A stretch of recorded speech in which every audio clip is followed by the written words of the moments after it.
إن الحمد لله نحمده ونستعينه ونستغفره ونعوذ بالله من شرور أنفسنا ومن سيئات أعمالنا من يهده الله فلا مضل له ومن يضلل فلا هادي له وأشهد أن لا إله إلا الله وحده لا شريك له وأشهد أن محمدا عبده ورسوله يا أيها الذين آمنوا اتقوا الله حق تقاته ولا تموتن إلا وأنتم مسلمون يا أيها الناس اتقوا ربكم الذي خلقكم من نفس واحدة وخلق منها زوجها وبث منهما رجالا كثيرا ونساء واتقوا الله الذي تساءلون به والأرحام إن الله كان عليكم رقيبا يا أيها الذين آمنوا اتقوا الله وقولوا قولا سديدا يصلح لكم أعمالكم ويغفر لكم ذنوبكم ومن يطع الله ورسوله فقد فاز فوزا عظيما أما بعد فإن أصدق الحديث كتاب الله وخير الهدي هدي محمد صلى الله عليه وسلم وشر الأمور محدثاتها وكل محدثة بدعة وكل بدعة ضلالة وكل ضلالة في النار. Ma'asyiral muslimin, ikhwani fillah, rahimani wa rahimakumullah. Kita melanjutkan kembali pembahasan kitab Al-Usulus Sittah oleh Al-Imam Syekhul Islam Muhammad bin Abdul Wahhab At-Tamimi rahimahullahu ta'ala. Setelah pada pertemuan yang lalu kita membahas Al-Aslur Rabi', landasan keempat dari kitab ini, yaitu tentang apa itu ilmu dan siapa itu ulama. Ya, apa itu ilmu dan siapakah ulama itu. Dan juga penjelasan dari Syekh Muhammad bin Shalih Al-Utsaimin tentang keutamaan ilmu dan keutamaan orang-orang yang memiliki ilmu. Ya, ilmu yang dimaksud di sini adalah ilmu syar'i, bukan ilmu-ilmu duniawi. Nah, di pertemuan malam hari ini kita melanjutkan masih di landasan yang keempat, namun kita bawakan dari syarah penjelasan oleh Fadilatul Syekh Ad-Doktor Abdul Aziz Ar-Rayyis hafizahullah ta'ala. Kata beliau di pondasi atau landasan yang keempat ini, al-muradu min hadzal asli at-tamyizu bainal ulama'il haqiqiyyin wad-dakhili 'alaihim wal mutasyabbih minhum. Maksud daripada landasan keempat ini, yaitu tujuannya adalah untuk supaya kita bisa membedakan mana ulama yang sebenar-benarnya ulama dan mana yang ulama jadi-jadian. Orang-orang yang berlagak seperti ulama namun hakikatnya tidak memiliki ilmu. Wal hadhar mimma da'a ilaihi al-mutasyabbihuna bil ulama minasyirki wal bid'ah wa ghairi dzalik. Kemudian bab ini, landasan yang keempat ini juga berisi tentang peringatan, waspada. Selain mewaspadai ulama jadi-jadian itu, maka kita juga harus waspada dengan apa yang diucapkan oleh ulama jadi-jadian itu tadi. Apa yang diseru oleh ulama jadi-jadian itu, dari kesyirikan-kesyirikan, ajakan kepada kesyirikan, atau ajakan kepada bid'ah-bid'ah dan penyimpangan-penyimpangan yang lain. Maka inilah maksud dari penjelasan di landasan yang keempat ini. Hadza huwal murad bihadzal asl wa hadzal amru 'azim li'annahu bitamyizil ulama min ghairihim yumayyiz du'atul haqqi minal batil. Ini adalah perkara yang sangat penting, kata beliau. Ya, landasan keempat ini adalah landasan yang penting karena dengan membedakan antara ulama yang sebenarnya dengan ulama jadi-jadian, maka kita bisa membedakan mana yang hak dan mana yang batil, mana dai-dai, ya, orang-orang yang menyeru kepada kebenaran dan mana orang-orang yang menyeru kepada kesesatan. Nah, kemarin Syekh Muhammad bin Abdul Wahhab membawakan dalil tentang bab yang keempat ini dari surat Al-Baqarah ayat 40 sampai surat Al-Baqarah ayat 47, yaitu tentang ulama-ulamanya Bani Israel. Ya, surat Al-Baqarah ini Allah menjelaskan tentang sifat-sifat dari Bani Israel yang tercela. Tujuannya apa? Tujuannya supaya kaum muslimin menghindari sifat-sifat tersebut. Dan barang siapa ada yang memiliki sifat-sifat seperti yang disebutkan nanti, maka berarti itu adalah ciri dai-dai penyesat umat, ciri ulama jadi-jadian. Ya, dari ayat surat Al-Baqarah 40 sampai 47. Yang pertama, al-maudhi'ul awal. Qauluhu subhanahu, firman Allah subhanahu wa ta'ala di ayat ini yang di belakang ini, surat Al-Baqarah ayat 40. Allah mengatakan, ya Bani Israel, udhkuru ni'mati allati an'amtu alaikum. Wes, sampai situ sih. Wahai Bani Israel, udhkuru ni'mati, ingatlah nikmat-nikmatku atas kalian, allati an'amtu alaikum, yang telah aku berikan nikmat itu kepada kalian. Kata beliau, fa innahu qad dzakara sifatan madhmumatan 'inda ulama'i Bani Israil wa huwa juhdu ni'matil ilm wa juhdu bayanihi wal amali bihi. Di dalam ayat ini Allah menyebutkan tentang sifat yang tercela dari ulama-ulamanya Bani Israel, ulama-ulamanya Yahudi, di mana mereka mengingkari nikmat ilmu yang Allah berikan kepada mereka. Mereka juga menentang ilmu tersebut dan tidak mau mengamalkan ilmu tersebut. Ilmu itu nikmat bukan jamaah? Nikmat Allah subhanahu wa ta'ala. Maka Bani Israel ditahdzir, diperingatkan sama Allah, wahai Bani Israel, ingat, kalian ini sudah aku kasih nikmat. Nikmat berupa ilmu, berupa pengetahuan, di mana Allah turunkan Taurat kepada mereka, Allah turunkan Injil kepada mereka, berisi jalan petunjuk, berisi kebenaran. Namun ternyata mereka mengingkari nikmat ilmu tersebut dan tidak mau mengamalkan ilmu tersebut.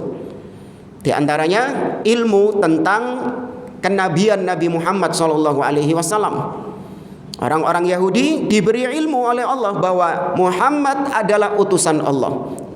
Bahkan Allah menegaskan, kata Allah subhanahu wa ta'ala, orang-orang Yahudi ini ya'rifunahu kama ya'rifuna abna'ahum. Mereka mengetahui, mengenal Muhammad SAW sebagaimana mereka mengenal anak-anak mereka sendiri. Namun mereka ingkari ilmu tersebut. Ya, mereka tidak mengimaninya, tidak mengamalkannya, tidak mau beriman kepada Nabi SAW, nanti disebabkan karena mereka hasad terhadap bangsa Arab. Karena mereka menganggap Bani Israel adalah kaum yang dipilih oleh Allah. Sedangkan bangsa Arab adalah bangsa yang al-aradhil, bangsa rendahan.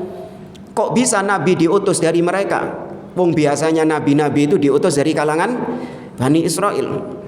Ya, maka mereka memilih kufur kepada Allah daripada mereka beriman kepada orang Arab. Kata beliau, fahadhihi sifatul ula li ulama'i Bani Israel allati dzakaraha Allahu fi dhammihim wa hiya ibratul liman ba'dahum liya'tabira ahlul ilm fayukhalifu hadhihi sifah. Maka inilah sifat pertama yang Allah sebutkan di dalam ayat ini, yaitu Allah mencela mereka karena mereka diberi ilmu namun mereka mengingkari nikmat ilmu tersebut, tidak mau mengamalkan ilmu tersebut. Allah sebutkan sifat ini tujuannya supaya kita yang ada di zaman sekarang, ya, supaya kita umat Islam menyelisihi mereka. Ya, kalau diberi nikmat ilmu, maka kewajiban kita adalah bersyukur kepada Allah. Kalau diberi nikmat ilmu, maka kewajiban kita adalah mengamalkan ilmu tersebut. Ya, mengimani ilmu tersebut, mengamalkannya, mengajarkannya kepada orang lain. Bukan seperti orang-orang Bani Israel, diberi ilmu namun diingkari, tidak mau diamalkan. Tapi di sini saya ini kan aja ya. Saya ringkaskan.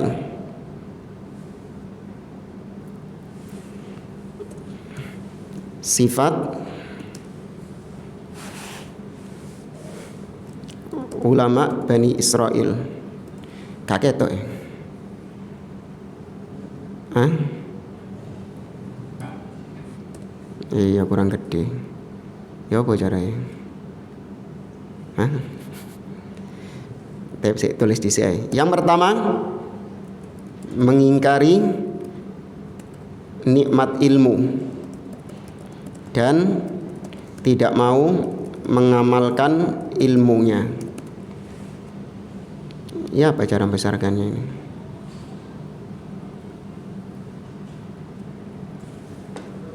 Hah? Yang belakang nggak kalian mencurang-mencurang. Hah? Si. Saya coba aplikasi lain ya.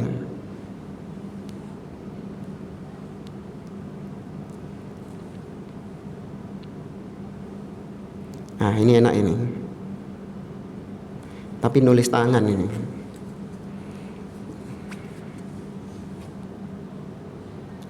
Ayo nulis tangan ini.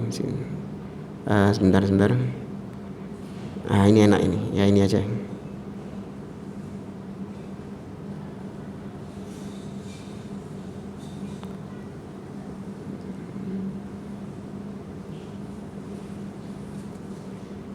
Sifat ulama Bani Israel. Gak iso jangan.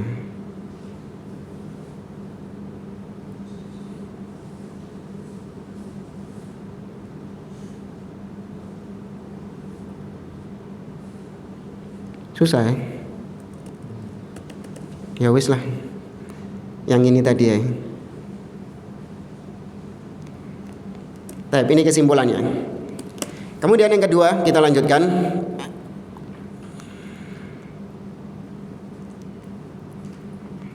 Kata beliau al-mawdi'u tsani qala subhanahu wa aufu bi ahdi ufi bi ahdikum. Ini sifat yang kedua. Allah mengatakan kepada Bani Israel, wa aufu bi ahdi, penuhilah janjiku kepada penuhilah janji kalian kepadaku. Ufi bi ahdikum, maka aku akan memenuhi janjiku kepada kalian. Allah meminta kepada Bani Israel untuk menepati janji mereka kepada Allah, maka Allah akan menepati janjinya kepada mereka. Kata beliau, wa dzalika annallaha akhadhal ahda ala ahli ilm an yubayyinu dinallah. Kira-kira apa janji mereka kepada Allah? Antara Bani Israel dengan Allah itu sudah mengambil MOU, sudah mengambil perjanjian. Apa kira-kira perjanjiannya? Mereka diminta oleh Allah untuk menyampaikan ilmu. Mereka diberi ilmu dan mereka diminta oleh Allah untuk menyampaikan ilmu tersebut. Maka Allah tagih, wa aufu bi ahdi, penuhi janji-janji kalian kepadaku, yaitu untuk menjelaskan agama Allah Subhanahu wa taala. Wa qad khalafa dzalika banu Israil fasarat sifatan madhmumatan yudhammu biha ulama'ud dhalalah. Tapi ternyata Bani Israel, ulama-ulama mereka mengingkari janji ini. Mereka justru tidak mau menyampaikan ilmu tersebut. Ya, maka jadilah ini sifat yang tercela bagi ulama-ulama Bani Israel, yang itu menjadi warning buat kita, menjadi peringatan buat kita agar jangan sampai tersifati dengan sifat ini, yaitu tidak mau menjelaskan agama Allah, tidak mau menyampaikan ilmu kepada orang lain. Ini sifat yang kedua. Allah berfirman dalam surah Ali Imran ayat 187, wa id akhadallahu mitsaqal ladzina utul kitaba latubayyinunnahu lin-nasi wa la taktumunah fanabadhuhu wara'a dhuhurihim washtarau bihi thamanan qalila fabi'sa ma yashtarun. Kata Allah, dan ingatlah ketika Allah mengambil mitsaq, mengambil perjanjian dengan ahlul kitab, dengan orang-orang Yahudi. Apa perjanjiannya? Latubayyinunnahu linnas, agar kalian terangkan agama ini kepada manusia. Wala taktumuna, dan jangan kalian diam, jangan kalian sembunyikan agama ini. Namun kata Allah, fanabadhuhu wara'a dhuhurihim. Mereka berpaling ke arah belakang mereka, mereka lemparkan janji tersebut ke arah belakang mereka. Washtarau bihi thamanan qalila, dan mereka menjual agama tersebut dengan harga yang sangat murah demi untuk mendapatkan dunia. Fabi'sa ma yashtarun, alangkah jeleknya apa yang mereka beli itu. Maka ini jadi sifat yang kedua, yaitu tidak memenuhi janji. Tidak memenuhi janji Allah, yaitu tidak mau menjelaskan agama kepada manusia.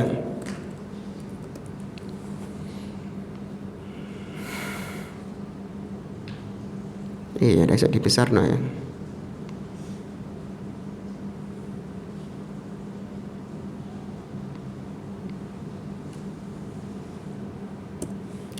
Kita lanjutkan. Al-mawdi'u tsalits, tempat yang ketiga di ayat 41. Sifat yang ketiga. Qala subhanahu, Allah berfirman, wa aminu bima anzaltu musaddiqan lima ma'akum, dan berimanlah kalian. Ya, Allah mengatakan kepada Bani Israel, berimanlah kalian terhadap apa-apa yang telah aku turunkan kepada kalian. Yang mana yang aku turunkan ini itu sesuai, bahkan membenarkan kitab yang ada di tangan kalian, yaitu Taurat. Tapi ini menjadi sifat yang ketiga. Kata beliau, wa dzalika anna min sifati ulama'i Bani Israil annahum la yu'minuna bid-dini kullih bal yu'minuna bi ba'dih wa yakfuruna bi ba'din. Sifat yang ketiga ini adalah Bani Israel, ulama-ulama mereka itu tidak mengimani agama ini secara keseluruhan, tapi mereka ini mengimani sebagian dan mengingkari sebagian. Jadi gak totalitas ngono loh. Ya, dalam beragama ini mereka tidak totalitas, namun mereka hanya mengambil sebagian dan meninggalkan sebagian yang lain. Lidza qala ta'ala, karenanya dalam ayat yang lain di surat Al-Baqarah ayat 85 Allah mengatakan, afatu'minuna bi ba'dil kitab wa takfuruna bi ba'd. Apakah kalian mengimani sebagian kitab dan kalian mengingkari, mengkufuri sebagian yang lain? Wa hadhihi min sifati ulama'id dhalal. Tapi ternyata sifat ini itu juga sama dimiliki oleh ulama-ulama yang jadi-jadian tadi itu. Ulama-ulama penyesat umat. Sama sifatnya dengan Bani Israel ini. Mereka juga mengimani sebagian agama dan mengingkari sebagian yang lainnya. Mana yang cocok dengan hawa nafsu mereka, mereka imani. Tapi kalau nggak cocok dengan hawa nafsu mereka, mereka palingkan. Adapun ulama yang sejati, ya, ulama yang sebenarnya itu mengimani agama ini secara apa? Secara totalitas, keseluruhan. Sebagaimana Allah mengatakan, ya ayyuhalladzina amanu dkhulu fis silmi kafah. Wahai orang-orang yang beriman, masuklah kalian ke dalam Islam secara keseluruhan, secara totalitas. Jangan masuk agama Islam secara prasmanan. Mana yang cocok diambil, yang enggak cocok dibuang. Tidak. Ya, ulama yang sejati, ulama yang benar-benar hakiki mengimani semua bagian dari agama sesuai dengan hawa nafsu atau tidak, masuk akal atau enggak masuk akal. Kalau itu datangnya dari Allah dan Rasulnya, saya beriman. Ya. Kalau ahlul bidah, tidak. Apa yang sesuai dengan akal, oh masuk akal, saya terima. Tapi kalau enggak masuk akal, waduh ya opo yo, enggak masuk akal, mau nerima ini susah. Ditolak sama mereka. Baik menolak secara total atau menolak dengan alasan takwil, ditakwilkan. Nanti akan kita jelaskan seperti orang-orang Asy'ariyah, ditakwil ke makna yang lain. Padahal sejatinya mereka menolak juga. Kemudian kata beliau, la wala yakadu ahadun min ulama'id dhalalah illa wa yakunu muttasifan bihadhihi sifah. Hampir-hampir semua ulama-ulama penyesat umat itu tidaklah mereka tersifati kecuali dengan sifat yang satu ini. Semua ulama-ulama jadi-jadian tadi, penyesat umat tadi, dai-dainya ahli bid'ah, mereka sifatnya seperti ini, mengimani sebagian dan mengingkari sebagian. Wa huwa annahu lam yu'min bid-dini kulli, mereka tidak mau mengimani agama ini secara total. Walam ya'mal bil adillati kulliha, dan tidak mau menjalankan dalil-dalil secara keseluruhan, hanya mencomot sebagian dalil. Ya, tidak mau mengambil dalil yang lain. Wis nek cocok sama satu dalil, ya wis iku sing dijupuk. Lho sik ta, ada dalil lain. Oh wis ta, ini loh yang benar. Wa innama amila bi ba'din wa taraka ba'dha. Mereka itu sukanya mengamalkan sebagian dalil dan meninggalkan sebagian dalil yang lainnya. Kal asy'ariyah, seperti kelompok Asy'ariyah, mathalan, hanya contoh saja. Ya, bukan cuman ini satu-satunya, ndak. Ini cuman contoh misal. Seperti kelompok Asy'ariyah dalam masalah apa? Dalam masalah asma was sifat. Dalam masalah sifat-sifat Allah Subhanahu wa taala. Athbatu ba'dhas sifat wa nafau ba'dhas sifat ta'awulan. Mereka menetapkan sebagian sifat Allah, tapi sifat yang lain ditolak sama mereka dengan alasan gak masuk akal, maka harus ditakwil. Contoh, mereka menetapkan Allah mendengar. Itu sifat Allah. Kalau antum tanya kepada orang Asy'ariyah, Allah mendengar? Iya, kita tetapkan Allah punya sifat mendengar. Allah melihat? Iya, kita tetapkan Allah punya sifat melihat. Kita tetapkan itu. Mereka bawakan dalil-dalil. Ya, wa huwas samiul basir. Dialah Allah yang maha mendengar lagi maha melihat. Ini dalilnya. Kita mengimani dalil ini. Oh, Masya Allah. Baik, saya tanya lagi. Anda menetapkan Allah fis sama. Apakah Anda menetapkan Allah di atas langit? Oh, tidak. Allah tidak di atas. Ya, ditolak sama mereka. Loh, ini loh dalilnya.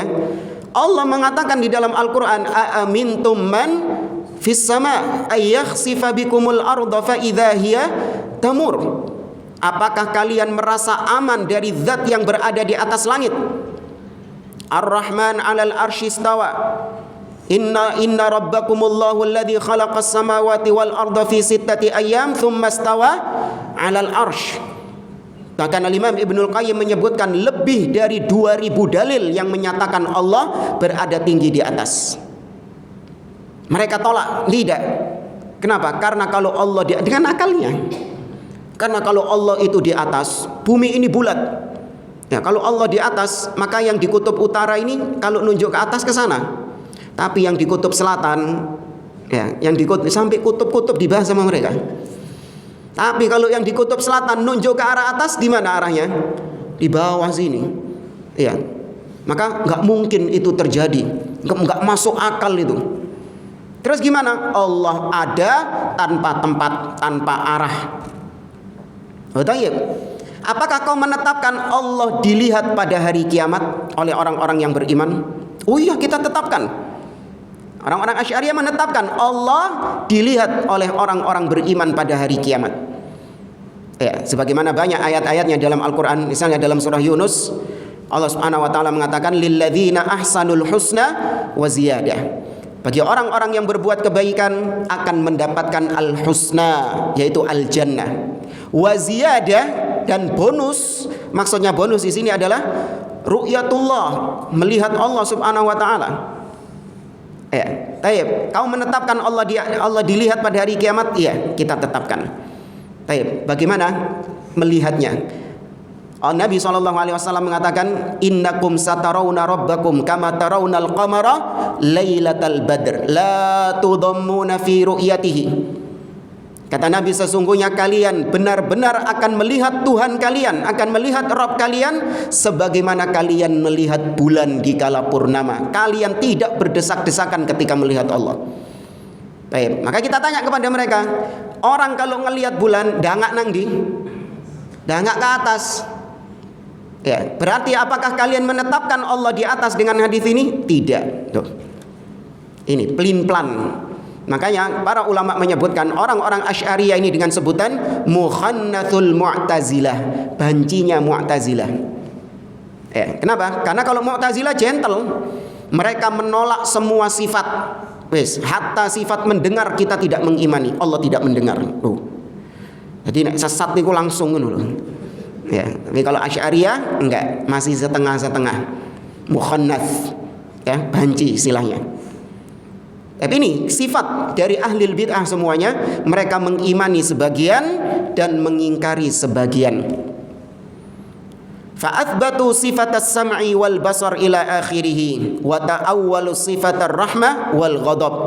Mereka menetapkan Allah punya sifat mendengar, mereka tetapkan Allah itu melihat dan lainnya. Namun mereka menolak, ya, mereka menolak sifat rahmah, Allah itu menyayangi, Allah merahmati, ditolak sama mereka. Allah itu murka, ghadab, marah. Padahal ditetapkan enggak Allah punya sifat murka? Ditetapkan. Wa may yaqtul mu'minan muta'ammidan fajazaohu jahannam khalidan fiha wa ghadiballahu alaihi wa la'ana. Allah murka kepadanya. Ditetapkan. Tapi kata mereka enggak mungkin, karena namanya marah itu adalah berasal dari darah yang mendidih, dari jiwa emosional. Masa Allah seperti itu? Itu selalu penyakitnya itu. Sebelum menolak, mereka jatuh dalam apa dulu? Tashbih, menyamakan Allah dengan makhluk. Marah itu kalau makhluk mendidihnya darah, ya, emosi yang menyala-nyala. Ya, masa Allah punya darah? Nah, ini makhluk inti samakan sama Allah Subhanahu wa taala. Ya, makhluk itu marahnya seperti itu, Allah marahnya beda lagi. Nah, ta'wilan muqtadahu an tufna hadhihi sifah anillahi subhanahu. Tapi mereka mentakwil. Rahmat itu artinya adalah iradatul in'am. Rahmat itu maksudnya adalah Allah menginginkan ngasih pahala. Bukan Allah menyayangi, bukan. Allah ngasih pahala. Ini takwil. Berarti Allah nggak punya sifat rahmat? Enggak. Rahmat itu maksudnya Allah ngasih pahala. Tapi Allah punya sifat murka? Enggak. Terus gimana ayat tadi? Wa ghadiballahu alaihi. Itu maksudnya Allah memberikan azab kepada mereka. Takwil ini namanya. Padahal pahala itu dampak dari rahmat Allah. Sedangkan azab itu dampak dari murka Allah. Ahlussunnah menetapkan dua-duanya. Seorang mendapatkan azab karena dia dapat murka Allah, karena Allah murka kepadanya. Nggak mungkin dong Allah ridho kepada seseorang terus dikasih azab, ya kan? Allah murka kepada seseorang tapi ternyata diberi pahala, mungkin? Nggak mungkin. Fahuwa athbatu ba'da sifat wa nafau ba'da wa la yujad hunaka fariqun sahihun fit tafriq bainama athbatu wa bainama nafau. Dan anehnya, orang-orang yang menolak sifat ini, mereka itu nggak punya kaidah tetap, rumus tetap, kapan menetapkan sifat dan kapan menolak sifat. Nggak ada kaidahnya, karena PDW. Kapan mau mereka tetapkan, mereka tetapkan. Kapan mau mereka tolak, mereka tolak. Landasannya kembali kepada akal ternyata. Apa yang sesuai dengan akal, kita tetapkan sebagai sifat Allah. Dan apa yang tidak sesuai dengan akal, maka kita tolak dari sifat Allah Subhanahu wa taala. Seperti sifat nuzul, Allah turun ke langit dunia. Kapan? Setiap sepertiga malam terakhir. Itu sahih berdasarkan hadis Nabi SAW. Yanzilu Rabbuna kulla lailatin ila sama'id dunya hina yabqa thuluthul lailil akhir fayaqulu man yad'uni fa astajibalah wa man yas'aluni fa u'tiyah wa man yastaghfiruni fa aghfirullah. Rabb kita turun ke langit dunia setiap sepertiga malam terakhir. Jelas Nabi mengatakan yang turun apa? Allahnya. Ditetapkan secara hakiki Allah benar-benar turun. Naam. Wes, gak usah ditanya bagaimana turunnya. Gak usah diserupakan dengan turunnya makhluk. Nah, ini masalahnya ahli bid'ah, sukanya itu fudul. Ya apa turunnya Allah? Masa pakai lift? Masa pakai elevator? Masa seperti turun dari tangga? Bukan urusanmu itu. Urusanmu adalah mengimani Allah turun, kemudian kau manfaatkan waktu turunnya Allah tersebut untuk berdoa. Karena Allah mengatakan, barang siapa yang berdoa kepadaku akan aku kabulkan doanya. Barang siapa yang meminta kepadaku akan aku penuhi permintaannya. Dan barang siapa yang beristighfar kepadaku, aku ampuni dosa-dosanya. Itu kewajibannya. Bukan malah mempertanyakan fudul. Allah turunnya bagaimana? Dipikir pakai akal. Namanya turun dari atas ke bawah. Oh, kalau sepertiga malam, ya sepertiga malam itu senantiasa terjadi di setiap belahan bumi. 24 jam pasti ada bagian bumi yang mengalami sepertiga malam terakhir. Mbok, saiki nang ndi? Bagian mana yang mengalami sepertiga malam terakhir? Wallahu a'lam. Ya, mesti ada. Maka kata mereka, berarti kalau Allah turun ke langit dunia sepertiga malam, Allah keliling dunia. Terus kapan Allah balik, kata mereka? Paham maksud mereka ya? Kan 24 jam iki lah ono ae sing sepertiga malam terakhir kan? Berarti Allah keliling. Nah, terus kapan Allah balik? Munculnya ucapan seperti ini karena apa? Karena menyerupakan Allah dengan makhluk. Sing keliling iku makhluk. Iya kan? Yang keliling itu makhluk. Sahih. Antum kalau pingin dapat sepertiga malam terakhir di Surabaya, ya kon kudu mrene. Antum harus ke sini. Tapi kalau antum menginginkan sepertiga malam terakhir di Saudi, ya antum budal nang Saudi. Terus, itu siapa yang harus kayak gitu? Makhluk. Apakah Allah diserupakan kayak gitu? Tidak, laisa kamitslihi syai'. Terus gimana Allah kok bisa sepertiga malam terakhir? Gimana? Gimana? Ini masalahnya. Jangan ditanya bagaimananya. Ya, tetapkan saja tanpa ditanya bagaimananya. Allah ala kulli syai'in qadir. Ya. Sebagaimana sifat-sifat lain, kok bisa loh Allah melihat semua hamba-hambanya tanpa ada yang luput dari Allah. Hatta ada orang yang di pedalaman hutan, ya nyemplung ke dalam jurang, ketutupan sama lumpur, ya lumpurnya ada pohon yang rindang, wis gak ketok apa-apa wis. Allah tahu dia. Bagaimana caranya? Ada caranya. Cuman kita nggak dikasih tahu caranya bagaimana. Tapi kita tetapkan nggak Allah melihat? Kita tetapkan Allah melihat. Allah mendengar semua suara tanpa terkecuali. Semua makhluk yang ada di atas muka bumi ini, di langit dan di bumi, semuanya didengar oleh Allah meskipun mereka ngomong secara bersamaan. Allah mendengar mereka semuanya. Antum melihat bagaimana ketika orang melaksanakan ibadah haji, ketika wukuf di Arafah. Jutaan orang ketika di Arafah, mereka berdoa kepada Allah dan Allah mendengar semua doa mereka. Allah menjawab semua doa mereka. Sedangkan kita, jangankan jutaan orang, 2 orang saja berbicara secara bersama-sama, bisa dengar antum? Ini ada pengajian 2, Ustadz loro ini. Barengan, pengajiannya barengan ini. Bisa antum dengarkan dua-duanya? 3, ada 4, 5 jutaan ustadz ngaji bareng, antum bisa mendengarkan semua? Nggak bisa. Tapi Allah mampu mendengar semua ucapan hamba-hambanya. Gimana caranya? Ada caranya. Cuman kita nggak dikasih tahu sama Allah bagaimana caranya. Namun kita tetapkan nggak Allah mendengar? Kita tetapkan Allah mendengar. Wis, sudah itu saja. Kita diperintahkan untuk mengimani, maka imani. Tanpa perlu dipertanyakan bagaimana dan bagaimana.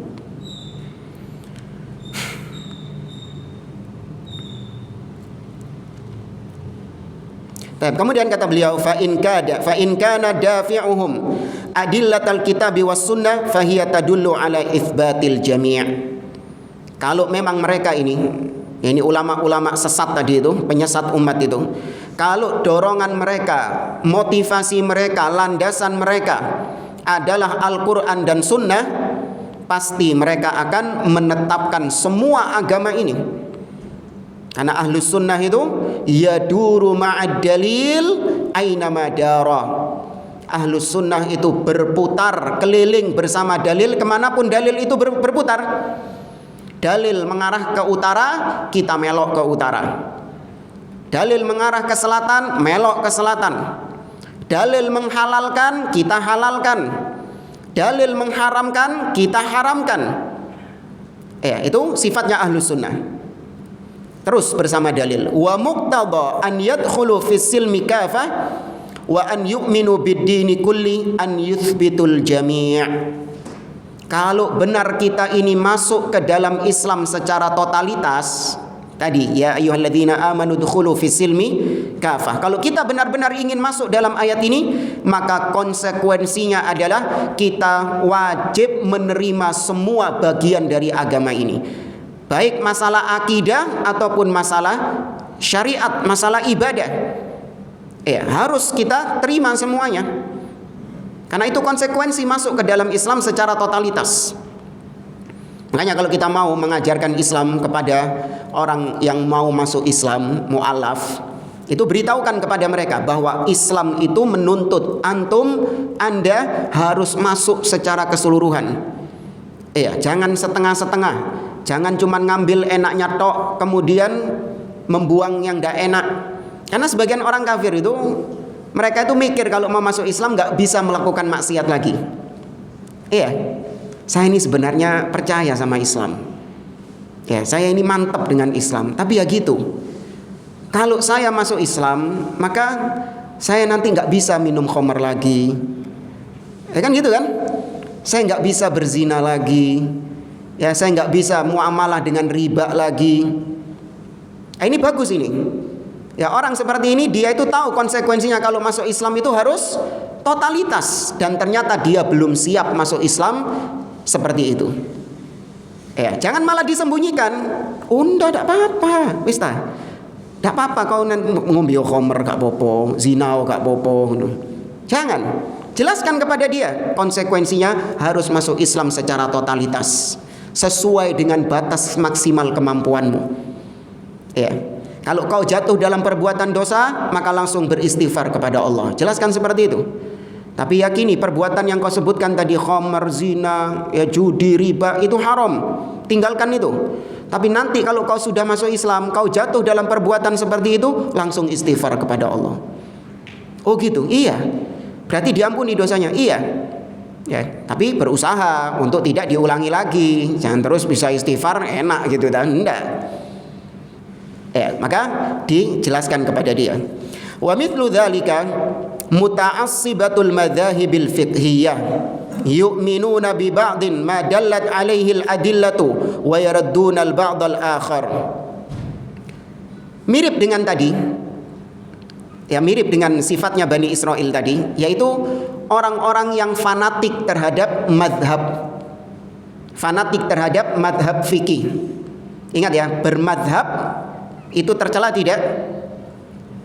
Orang misalnya menyatakan saya bermadhab Syafi'i, saya bermadhab Hambali. Hanya sebatas bermadhab, tercela tidak? Tidak tercela. Yang tercela adalah ta'assub, fanatik terhadap madhab fikih tertentu. Apa itu fanatik terhadap madhab? Yaitu menganggap bahwa pendapat madhab tersebut final, paling benar sudah. Sedangkan pendapat-pendapat madhab yang lain itu salah, itu keliru. Ini fanatik madhab. Adapun hanya sebatas bermadhab, yaitu Anda lebih banyak mengambil pendapat-pendapat dari madhab tertentu.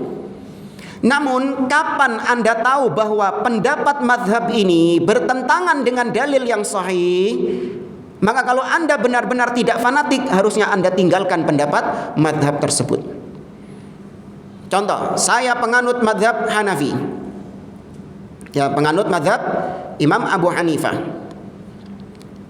Maka saya mengikuti pendapat-pendapat madhabnya. Sampai sebatas ini boleh. Namun ketika ada satu pendapat yang jelas-jelas pendapat ini bertabrakan dengan dalil yang sahih, seperti misalnya dalam madhab Hanafi, itu masih diperbolehkan minum, pendapatnya membolehkan minum khamr selama bukan dari anggur khamrnya. Selama bukan dari anggur khamrnya. Dan boleh meminumnya selama tidak sampai memabukkan. Itu ditegaskan dalam madhab Hanafi, diperbolehkan. Maka ketika saya melihat ternyata pendapat ini bertentangan dengan dalil-dalil yang sahih yang menyebutkan bahwa khamr itu sedikit atau banyaknya tetap diharamkan oleh Allah Subhanahu wa taala. Ya ayyuhalladzina amanu innamal khamru wal maisiru wal ansabu wal azlamu rijsun min amali syaitan fajtanibuhu la'allakum tuflihun. Jelas dalilnya. Demikian juga Nabi SAW mengatakan kullu muskirin khamrun wa kullu khamrin haram. Semua yang memabukkan itu khamr dan semua khamr itu haram. Ternyata setelah saya dapati pendapat mazhab ini bertentangan dengan dalil. Wajar karena mungkin Imam Abu Hanifah dan ulama-ulama mazhab tersebut belum sampai kepada mereka hadis-hadis itu. Ya, belum sampai kepada mereka hadis-hadis tentang khamr tersebut sehingga mereka berpendapat sesuai dengan ilmu mereka. Wajar. Tapi kita yang ada di zaman sekarang yang sudah sampai hadis-hadis kepada kita, maka nampak bahwa pendapat tadi adalah pendapat yang keliru. Maka kalau kita benar-benar mengikuti dalil, kita tinggalkan pendapat tersebut. Tapi kalau ta'assub mazhab, enggak. Oh, iki sing paling bener. Loh iki lho dalile, enggak, iki sing paling bener. Ini fanatik mazhab. Ini yang tercela. Ya, maka Ahlus Sunnah bermazhab. Ya, tapi tidak fanatik mazhab. Yu'minuna bi ba'din. Mereka ini mengimani sebagian dalil-dalil ini. Para fanatikus madhab ini mengimani sebagian dalil-dalil dan mereka menolak dalil-dalil yang lain. Li'annahu mukhalifun lima alaihi a'immatuhum. Karena dalil-dalil yang mereka tolak ini bertentangan dengan pendapat ulama-ulama mereka. Makanya ditolak sama mereka hatta qala ba'du muta'assibatil Hanafiyah. Ini kata beliau sampai pernah terucap salah seorang fanatik madhab dari kalangan madhab Hanafi, ucapan yang ngawur luar biasa. Apa itu? Wa kullu nassin khalafa qaulal imam fahuwa imma dha'ifun aw muawwal. Semua dalil KB mau Quran mau sunnah yang bertentangan dengan ucapan imam madhab, maka berarti itu dalilnya pasti dhaif, pasti dalil yang lemah, atau dalilnya itu bisa ditakwil ke makna yang lain. Berarti dia mengedepankan ucapan siapa? Ucapan imam daripada qala Allah dan qala Rasul. Padahal Allah mengatakan ya ayyuhalladzina amanu la tuqaddimu baina yadayillahi wa rasuli. Jangan kalian mengedepankan ucapan siapapun di atas ucapan Allah dan Rasulnya. Maka Ahlus Sunnah fanatik. Fanatiknya hanya kepada Allah, qala Allah dan qala Rasul. Dan ini yang melandasi Syekh Muhammad Nasiruddin Al-Albani ketika menulis kitab Sifat Salat Nabi. Ini salah satu alasan beliau menulis kitab Sifat Salat Nabi. Kenapa? Karena beliau mendapati kitab-kitab para ulama sebelumnya yang menjelaskan tentang salat itu terbelenggu dengan belenggu-belenggu mazhab. Iya, kitab-kitab salat yang menjelaskan tentang salat oleh ulama-ulama sebelumnya itu pasti berbau mazhab mereka sendiri. Kalau kitab salat ini dikarang oleh ulama Syafi'iyah, maka terbelenggu dengan mazhab Syafi'i. Ya, dia merojehkan, membenarkan pendapat-pendapat dari mazhab Syafi'i saja dan melemahkan pendapat-pendapat dari mazhab yang lain karena barometernya adalah imam-imam mazhab. Sama ulama Hambali juga gitu, ulama Hanafi juga gitu, ulama Malikiyah juga seperti itu. Maka Syekh Muhammad Nasiruddin Albani melihat kok kitab-kitab salat ini yang ada semuanya ini terbelenggu dengan fikih mazhab tertentu. Maka beliau ingin merdeka. Beliau menulis kitab Sifat Salat Nabi hanya berlandaskan dengan hadis Nabi SAW. Gak urusan mau ini pendapatnya bertentangan dengan mazhab Hanafi, mau bertentangan dengan mazhab Syafi'i, mau bertentangan dengan mazhab-mazhab yang lain, gak urusan. Yang penting ini sahih dari Nabi SAW. Karena Nabi memerintahkan sallu kama ra'aitumuni usolli, solatlah kalian sebagaimana kalian melihat aku solat, bukan sebagaimana imam madhab solat. Nah, ini sekali lagi bukan kita mencela para imam-imam madhab, enggak. Mereka para ulama-ulama ahli ijtihad, mereka orang-orang yang berilmu. Namun sepintar-pintarnya ulama, secerdas-cerdasnya ulama, mereka tetap manusia biasa. Kullu bani Adam khata'. pasti ada kesalahannya. Nah, kurang berapa? Ini sudah kedip-kedip ini. Kurang 3 menit.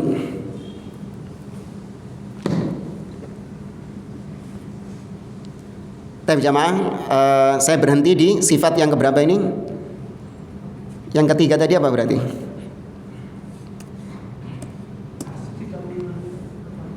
Ya, tidak mengimani agama ini secara keseluruhan, tapi mengimani sebagian,